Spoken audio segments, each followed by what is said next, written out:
How's it going, everyone? Dark Cosmic here, back with another astrology video. This time we're going to be talking about Taurus Ascendant.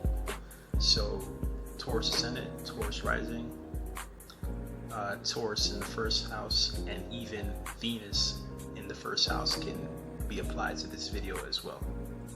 So, what happens when you have Taurus in the first house? So if you have Taurus in your first house, that means you also have Aries in your 12th house. So when the sign of Aries goes into the 12th house, this makes an individual very passionate subconsciously, very youthful subconsciously, very innocent, joyful, ambitious, original as well, subconsciously speaking, and even selfish. Your subconscious self is like a baby. So, and this kind of, in a way, it goes with your chart, because your conscious self is like this very giving, providing, stable individual, but your subconscious self is like a baby in a way that needs to be taken care of. So, and has a lot of energy to complete the things that you need to do. But Taurus Ascendant people, because you have Aries in the 12th house, Aries is a fire sign. All fire signs are about sight, vision. Why do I have this? It's for sight and protection, but so all fire signs represent sight and clairvoyance. So this gives you psychic abilities. Now, it's not the type of psychic abilities where you can read somebody's mind. What it is you guys can see things before they happen, where you have the ability to have very vivid dreams and just basically have very vivid visions. So water signs and air signs are better at reading minds, because the water signs can enter somebody's emotions and read it from that, and the air sign can understand the communication and predict what's going to happen next based off communication. So that's what makes water signs and air signs seem to be like mind readers, when they're really just either connected to you emotionally in a way that makes them seem like they're reading your mind, or B, they understand your communication so well that they know the next word that's going to come out of your mouth. So let's go back to having Aries in the 12th house. So this makes you very, basically clairvoyant in a way. And these are very fast and vivid flashes and visions that you may have.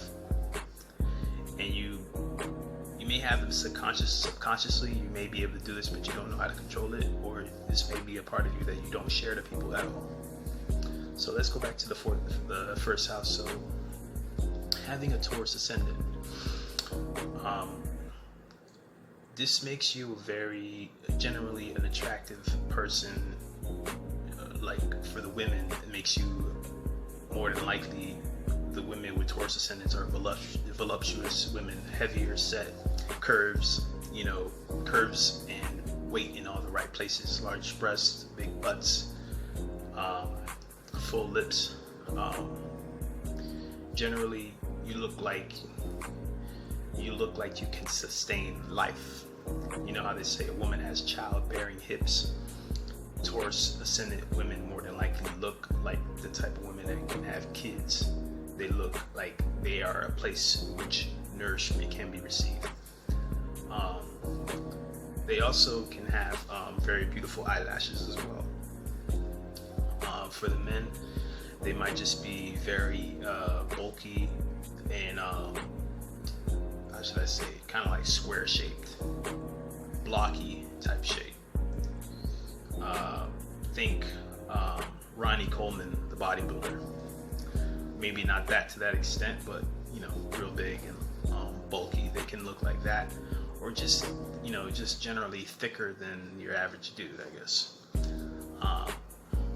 So this having Taurus in the first house, your personal life, people see you as a source of nourishment. People see you as a source of beauty. People see you as a source of stability in your personal life. Your personality you come off as a very slow speaking, slow moving, just a very methodical type of person. You may come off as boring to people or predictable to people. That's your personality. Your personality comes off as somebody that might say the same thing all the time, or not the same, or just it's like routine and consistent. Your personality doesn't go through many changes.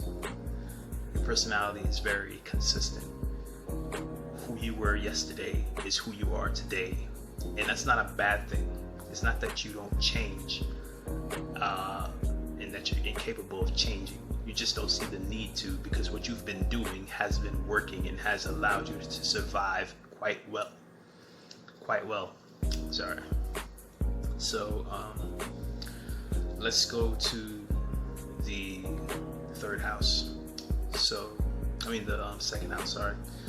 So Taurus in the first house. Second house is going to be Gemini. So with Gemini in the second house, you guys like to communicate about survival, and you guys have a very youthful energy around you when it comes to these topics. These topics get you excited. You like to learn about a lot about these things. You guys are probably interested in, understanding different toolkits that you need to go out and survive.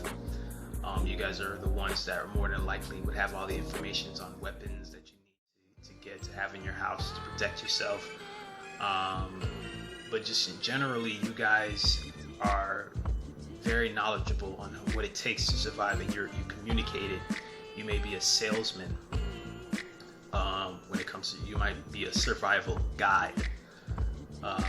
You might sell toolkits or provide survival instinct information for people, and you might sell that. Pardon me.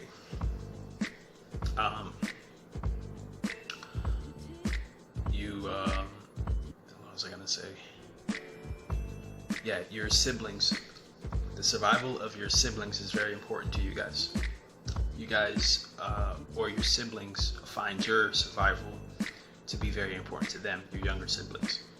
What else? You guys communicate with your siblings a lot, and the communication that you guys are doing a lot of times is based around survival. How are you doing? How are you feeling? Did you eat today? How are your bills being paid? This and that, the third. Like everything that's based around survival is, you guys keep that in the loop, or your siblings are constantly communicating with you about those type of things. These are the things that you guys communicate about between each other. So survival is always like a topic. Survival, sustainability, nourishment, beauty. You guys might talk about art a lot. What else? So you guys can turn survival into a business as well and make money off of it. Okay, so let's go to the third house. So you guys have Cancer in the third house. So with Cancer in the third house, you guys like to communicate about the home a lot, or you communicate in the home a lot. Cancer in the third house makes it so that you guys probably take a lot of trips to your home, or you don't really travel too far from home. So you probably work a minute away from your house, and you find that to be the best because it's all about survival and saving money for you guys. What else? Cancer in the third house. Let's see. You guys might talk about your house a lot. in your environment, in your neighborhood, you guys are seen to be very loving, motherly, nourishing type people. Or you guys in your neighborhoods, you guys grew up around people that were like that. You guys had neighbors that would let you into their homes and feed you, or you are that neighbor that would let children into your home, or whoever's needing to feed them, take care of them, like a mother or a father. You guys, so you guys either A, encountered that as a child, or B, you are that individual, that person that everybody in the neighborhood sees as a mother or a father figure for the youth. Let's see what else.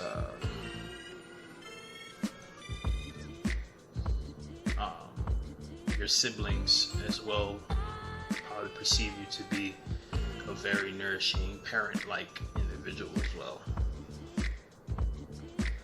Okay, so let's go to the fourth house. So in the fourth house, you guys have Leo. So when it comes to your home life, when it comes to your parents, you guys probably had very creative, passionate, and dramatic parents, or your home life consisted of very passionate, dramatic situations. You guys probably had a very egotistical, vain parent, or the people in your home life perceive you to be very egotistical and vain. Leo in the fourth house makes it so that you guys, the home is where you guys find the most entertainment. You guys like to, you guys created Netflix and chill. Taurus Ascendant invented that. This is where you guys find the most entertainment, is in the home. Having Leo in the fourth house, you find the most entertainment at the home. There's a lot of drama in the home. Your home life is very entertaining, and this is strange because the way you guys carry yourself is so stable, but they would never know. It's so stable and almost predictable. They would never know that your life is so dramatic in your home. Behind closed doors, there's a lot of dramatic stuff happening all the time. You might have really dramatic parents that they don't really realize, like your parents are like actors, your parents are like comedians, or just the house is filled with very beautiful art, or just there's something epic going on in the house that people don't really know. Let's see, what am I missing?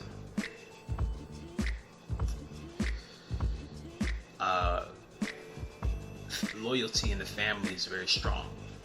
You guys are really loyal to your family, or your family is really loyal to you, or loyalty in general is a very is a big moral in your family. Loyalty, pride. You guys, the family likes to be dignified. The family doesn't like to be seen in ways where it's, like they don't let you just go out. Like, don't go out like that because we don't want so and so to think less of you. So dress up like this and carry yourself like this with pride and honor. You guys kind of come from a family that instills in you honor, pride. You know what I'm trying to say? So that, and it all goes with Taurus Ascendant, because Taurus Ascendant is all about beauty, nourishment, the finer things in life. So Leo in the fourth house is fitting because this nourishes that for you. This reinforces that, and it's a consistent thing where, you guys have this pride, this sense of pride in your family, and it stretches out. Once you guys go out in the outside world, it stretches out from the home. It came from the home, this pride, dignity type of energy. So let's go to pardon me. Let's go to the fifth house. So in the fifth house, you guys have Virgo. So when it comes to your entertainment and your romance, children, you guys like to create routines for your kids. Romance is a routine for you. You guys don't like surprises when it comes to your romance. Um, you would prefer for your romance to be based in logic. You would prefer your romance to be around practicality. You would prefer your romance to be consistent, but changeable, but consistent. Like, because you have such a fixed personality, you would like your romance to have a little bit of changeability, but consistency mixed with it. And Virgo is great for that. Virgo is all about creating different routines and stuff like that, but still being consistent within that.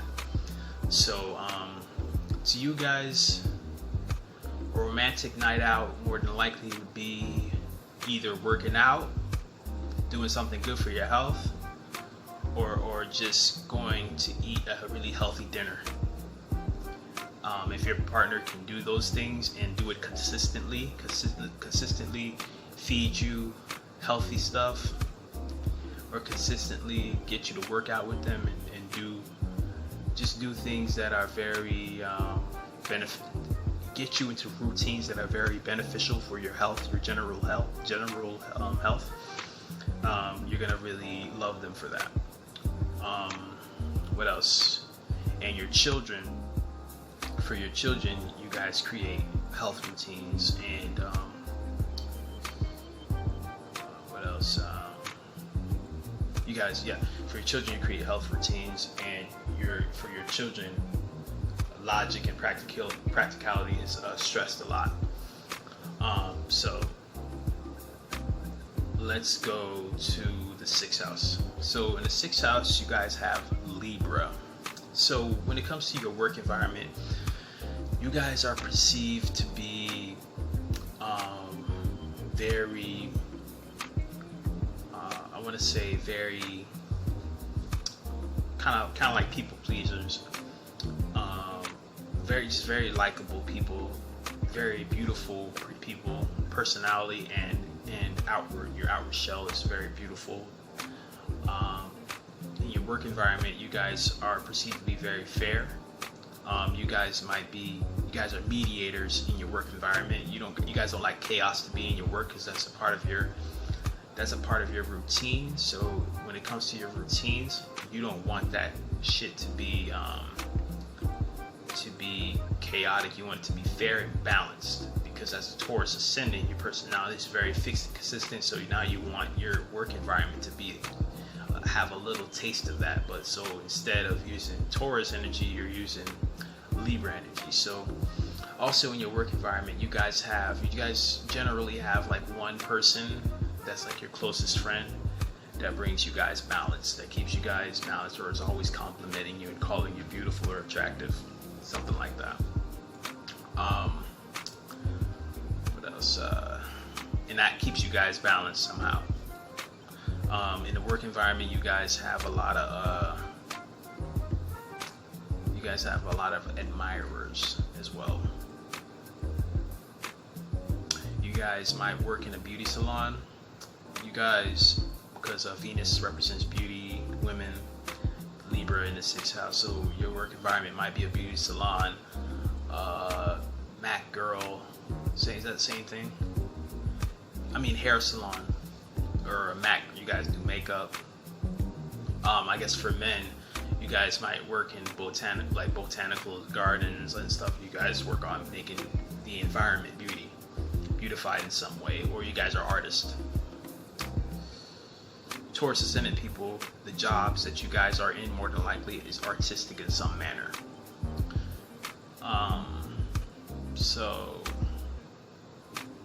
And a routine that isn't balanced to you guys makes you guys very upset, and you guys cannot deal with that. You don't want to deal with an imbalanced routine. Okay, so what else? Let's go to the 7th house. So the 7th house, you guys have Scorpio. So when it comes to relationships, relationships, connections, one-on-one connections, contracts, marriage, you guys tend to attract people that are basically kind of leeches and vampires. I'm not gonna lie. because you guys are this zodiac sign that's so sustainable and so consistent, that you guys and so nourishing, that you guys tend to attract either vampires, people that are just getting you for your money, gold diggers, or the good side of Scorpio, which is you guys attract powerhouses. So you guys attract couples that are just full of vitality, sexual dominance, and power. So you guys are like this quiet, stable accountant type, counting the money and has the bank, and then your wife or chick, whatever, is a super hot model babe that wherever she goes, people are just super into her, turning heads like arm candy like crazy. Or you guys have like this super, if you're a girl, you guys attract like these studs, like studs, like girls dream of these guys. So you guys attract men that have a lot of sexual prowess, or women that are hot. And so that comes with a lot of things. So it's either a man that's like that and they're a vampire, or they're just like that and they're powerhouses and you guys build together and make a lot of cash with each other. Or they're women and they're hot and they're like that and they're vampires as well. They just drain you for all your cash. So be careful, because that's what you guys tend to attract in your life. Very intense, passionate, sexual connections. When it comes to your business partners, you guys hire business partners that you are sexually attracted to. Generally speaking, you guys, if you're a guy, you tend to hire women that are hot. If you're a girl, you tend to hire guys that you perceive to be hot physically. You guys are a little shallow in that way. What else? Scorpio in the 7th house. There's a lot of secrets when it comes to your partnerships. You guys might marry secretly. You guys might have a lot of cheating going on. There's a lot of secret stuff going on too. But let's move away from the sex and let's just focus on other things related to Scorpio being in the 7th house. So there's a lot of transformation going on when it comes to your relationships, your partnerships, your friendships. Your friendships either transform you or you transform your friends. Let's see what else. You attract dominating friends that are trying to dominate you, or you dominate your friends. So it doesn't have to be about sex when it comes to Scorpio, but I just throw all that out there to get it out, because those are the energies that people deal with, generally speaking. So let's go to the 8th house. So in the 8th house, you guys have Sagittarius.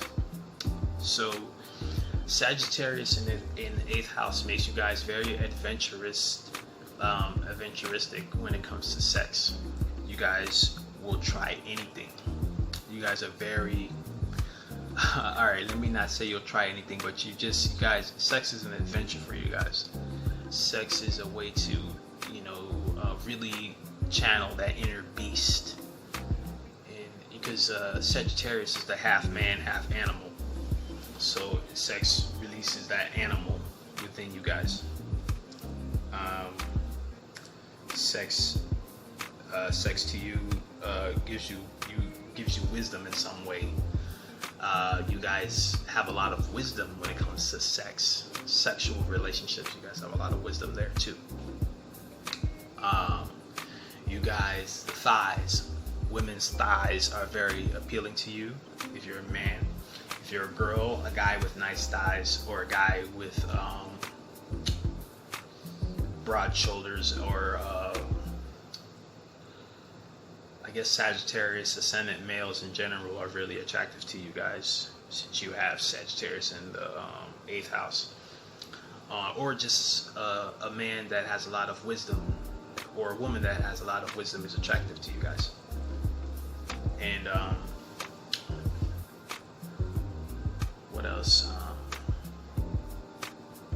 But in general, if we're not going to talk about the sex, The last thing I'll say about the sex is that you guys, generally speaking, have a lot of wisdom when it comes to sex and have a lot of sexual experiences.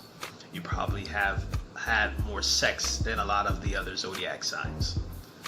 I'm not trying to call you guys hoes, but Taurus is about the finer things in life. It's a touchy-feely sign and not sensitive. I'm not talking about sensitive, touchy-feely. I mean like you guys like to grab onto things. This is how you express yourself. You like to grab stuff. You like to grab a butt. You like to grab titties. You guys like to grab things. This is how you express yourself. You guys are very sensual.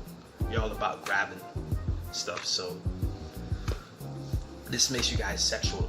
So I'm just trying to get that out there for you guys. This is why Scorpio and Taurus are so similar but so different at the same time. And Taurus gets away with their sensual nature because they can make that they turn sexual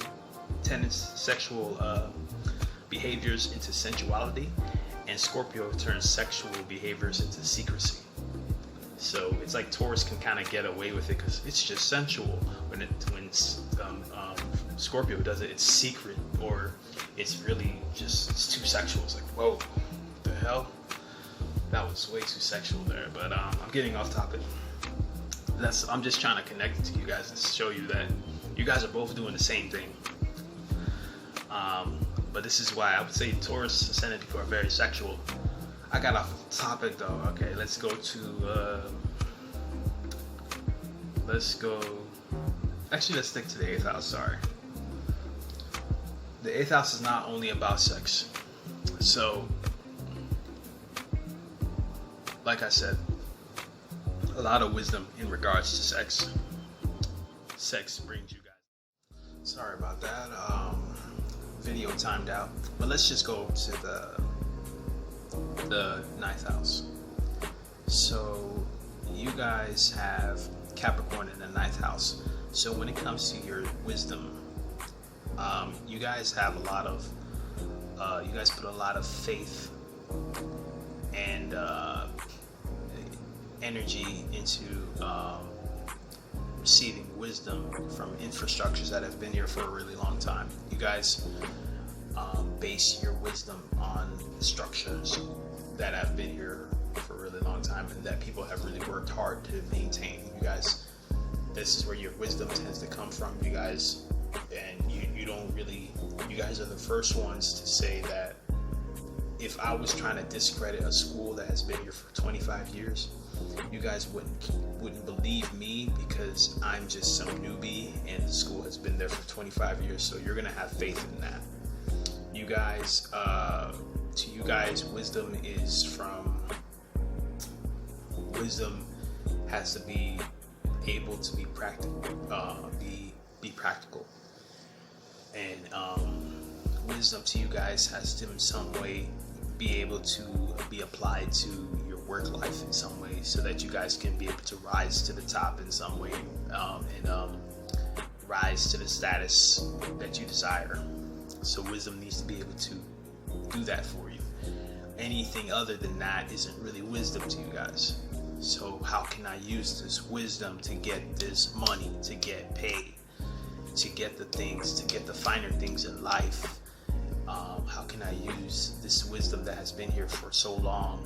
How can I use that to get the finer things in life, to become a boss? So that's what Capricorn in the 9th house does. Capricorn in the 9th house kind of makes you guys very wise when it comes to you guys might travel a lot as businessmen and businesswomen, but it's always about business when you guys travel. Or when you travel, people perceive you guys to be very business cutthroat type of people. So when you go somewhere, people see you as very stoic, closed off, reserved individuals when you're traveling. You guys travel wearing gray suits, or the women, the female suits, shades, very gray tones, reserved colors when you're traveling, grays and blacks. It making people perceive you guys to be really stoic, tough, and business-minded people. This is the look you guys give off when you're traveling. What else? Wisdom to you guys comes from hard work. Some people perceive you guys to not really have wisdom at all because it's always associated in some way status. It has to be connected to status. So some people just kind of see you guys as shallow and only seeing wisdom as it pertains to money. But you guys, for a lot of the most of the time, you guys are very wise when it comes to business and money. You guys definitely finish school for the most part. Let's go to the 10th house. So the 10th house, you guys have Aquarius. So when it comes to your status and the way you rise to the top, you guys are very fixed and unique in how you guys like to rise to the top, which is actually very interesting because this probably stems from your home life where it was really dramatic and your parents were so parents were basically very interesting, eccentric people probably. I'm not gonna say that they probably were though. So now when you rise to the top, you see that as a way to rise to the top as being unique, being original, being eccentric in some way. What else? What was I gonna say?